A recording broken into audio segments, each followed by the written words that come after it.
Good afternoon, everybody. My name is miahtheking, and fish are friends, not food. Now then, today we're taking a look at a game just released on Steam called Floodland, developed by Vile Monarch, who you might know from a few other games, such as Growing Up and Weedcraft Inc., and published by Ravenscourt, who you might know from games such as Siege Survival Gloria Victis and Road 96. So, clearly, this is a team that I apparently like reviewing because I've taken a look at several of their games on my channel. Well, guess I'm here to go do another one. This game is not in early access and selling for $30 American.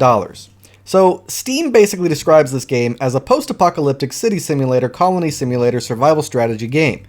And yeah, that's pretty much it. The game doesn't really talk about what happened or why, just that you're supposed to survive it. Okay, fine, fair enough, I guess. So, you start out with a pretty well-worded tutorial that teaches you how to play and gives you a bit of story to boot. But just about your clan and how you got there, why and what your goal is before you get into the gameplay.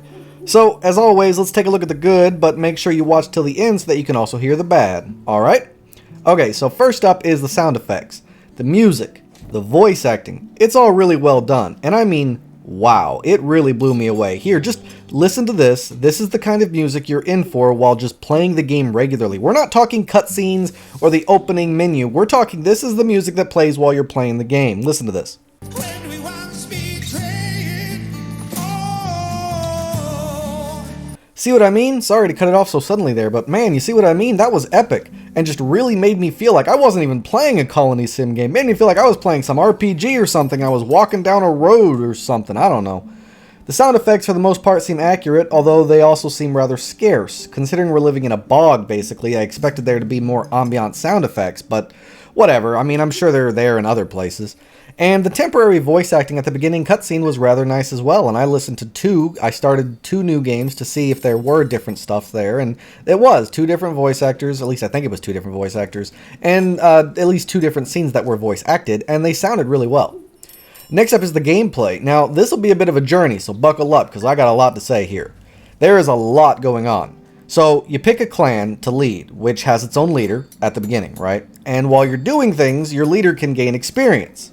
And you can build like this thing called an academy, which also gets them experience. Anyway, once they gain enough experience, they gain a level, which you can then deviate into a professional skill or leadership style, which helps the rest of your colonists toward that overall goal. Like, if you want them to be better at gathering and crafting, you grab this one. Or if you want them to lose less stamina when they're gathering or crafting. Or if you want them to be better at gathering a certain resource, then you boost up this one or that one or that one. It's an interesting idea, but it is a little bit confusing, and I think, personally, in my own opinion, it might be a little bit pointless, but, you know, it's a little micromanaging that's not that big a deal, so I don't know, but, I mean, the game already does give you an academy, which trains people to be smarter, you know, like a school in Banished, so I don't really see why you need that twice, one for the leader and then one for the people, whatever. As you play, you'll have the opportunity to find survivors in small buildings who may want to join or who may end up being harmful. If they want to join, most times you'll need to have some kind of requirement of maybe space or resources or whatever to get them to agree that joining you is for the best. And that's not all. Just like you lead a clan, there are other clans and leaders out there who you can invite to join yours under your banner. They remain their own clan, but they work and live for you. But you'll have to find them and judge whether their clan's personality is viable enough to live compatibly with your own. So, you know, if so, then you can have them join, you'll get some new people, a new clan leader, blah, blah, blah, blah, blah. And this new clan leader can also gain levels and stuff just like you do. You'll have to scavenge for resources, either manually or by setting up specialized posts for the position, such as a fishing wharf, rubbish gatherer, water filterer, bug catcher, farmer, berry harvester, woodcutter, foresters, field kitchens, herbalist academies, pathfinder stations, scavenging stations, and about 2 other dozen gathering posts if not more, which to me is a bit excessive. I'm not even exaggerating here, people. There really are that many things you're going to have to gather or it's game over. There are also laws that can be put into place which can affect your own clan's mood or the new clan's mood or whatever, and these laws will help determine how things work in your community. There are events that you'll have to respond to, and based on your decision, it'll affect your community in some way, shape, or form. There's a research tree with a massive supply of things for you to research. You can upgrade your buildings, of course, but the coolest thing here is that you can find abandoned buildings from before the apocalypse and refit them into homes for your people. Now that is cool and something I haven't seen done before. It even changes the way the house looks. Like, it looks like someone actually refitted it and is living there now. It's really cool. As you'd expect, you'd get all kinds of resources that you'll need to manage: food, water, medicine, scrap, wood, rubbish, and about a dozen other resources, so make sure you're careful with them and you're paying attention. So yeah, that's it for the gameplay. Overall, I'd say it's pretty good, but it'll also be in the negatives, and you'll find out why in a bit. The next good thing is the tutorial. It's engraved with some story and dialogue, which is nice. It's not too complicated to learn and understand. It pops up when you need it, but this is another thing that'll be in the negatives, so make sure you stay tuned. But overall, the tutorial was pretty good. Not the best, and you'll find out why later, but it was pretty good. It wasn't like really bad or anything. After that, it's the length, replayability, and creativity of the game. All these things are just really nice. The replayability is there based on different game modes and starting clan leaders, each with their own ideas and stories, and even their own starting cutscenes. So the replayability is there, the length is definitely there, and the creativity of the game is really there too, because when you're looking at this, we're talking about like a flooded world, right? So it's almost like Raft, or some of those other ones that have been done like this. You know, you've got water everywhere, you've got to build boats, you've got to find a way to survive with it, there's a culture based around it, you know? It's just really cool. It's an interesting idea, and I really like it. And you may think I'm crazy, but I think that the price tag here is appropriate.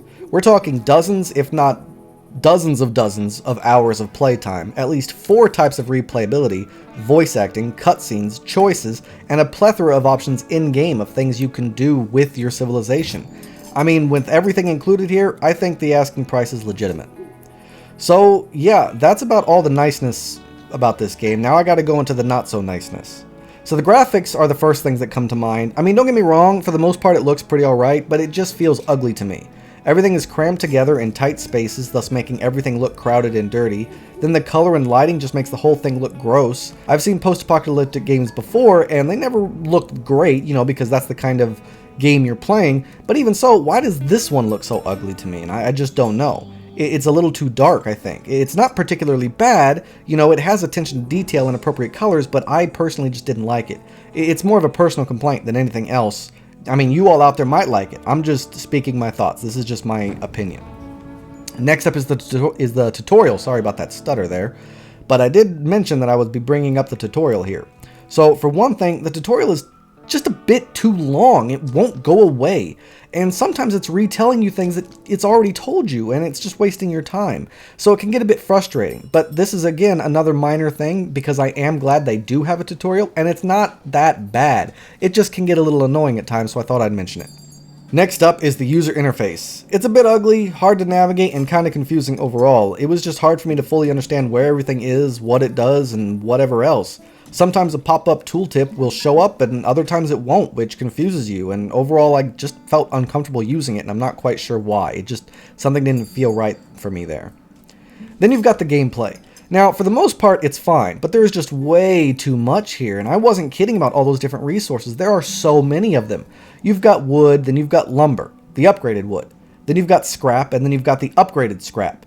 And then you've got food, and then you've got, bad food, and you've got good food. Make sure you cook the bad food or it's going to kill your people.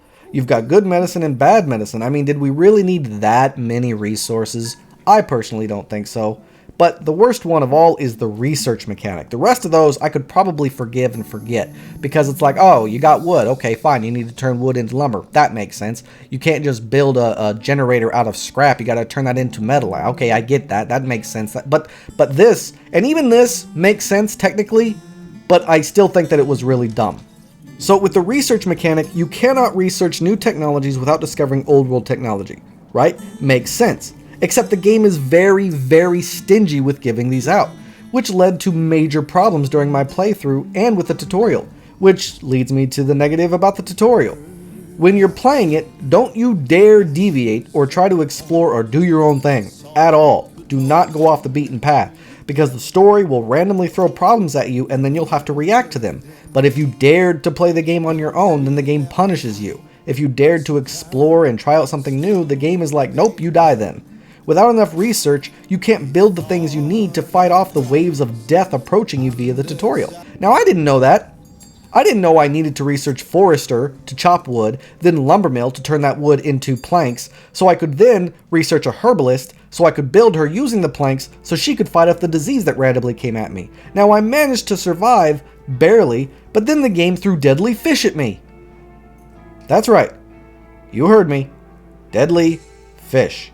They ate up all the fish. So my fisheries couldn't produce food anymore, and the game didn't give me any kind of warning or upkeep bringing anything to prepared for this. I didn't have any other kind of food gathering researched yet. And since the game restricts your research to old world technology, you have to scavenge it, and I had already scavenged all of it, so I was screwed. After the wave of disease, all my people died of starvation. It's like a damn puzzle. Make sure you wait and solve it as each problem as it pops up, because otherwise it's game over. It was ridiculous. I've never seen a game do that to me before, and it quite frankly, it irritated me. So the gameplay is a bit harsh, but hey, some of you out there might like that. For me though, the way the tutorial, which was supposed to teach me how to play, is what caused my death, that kind of irks me in the wrong way. But that's all the negatives that I've got to say. Now, yes, it sounds frustrating, and yeah, it's like, oh, well, why are you talking about it, blah, blah, blah, blah, blah. And here's the thing.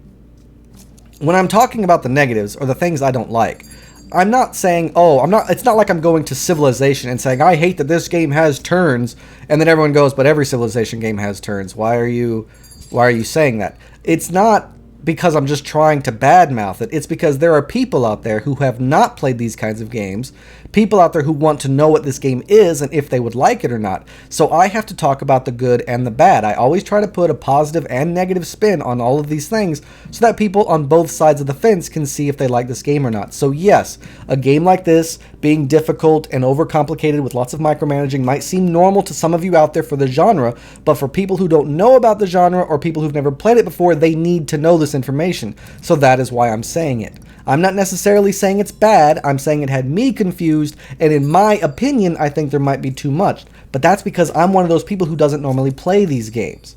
So that's why it might sound like I'm taking something that seems normal to you and turning it into a negative. I'm not doing that to hurt you or to badmouth the game. I'm doing it for the people who don't understand these games and don't normally play these games. Alright? So, in conclusion, this game is straight down the middle for me. It's good and it's bad. Now, I wouldn't say anything like it's not next gen and it's not super intuitive or whatever, but at the same time, it's not exactly doing anything wrong either.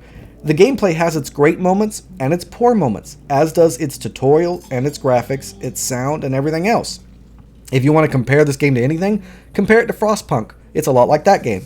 I played that game very little, so it's very similar to that, and that's all I got to say about it.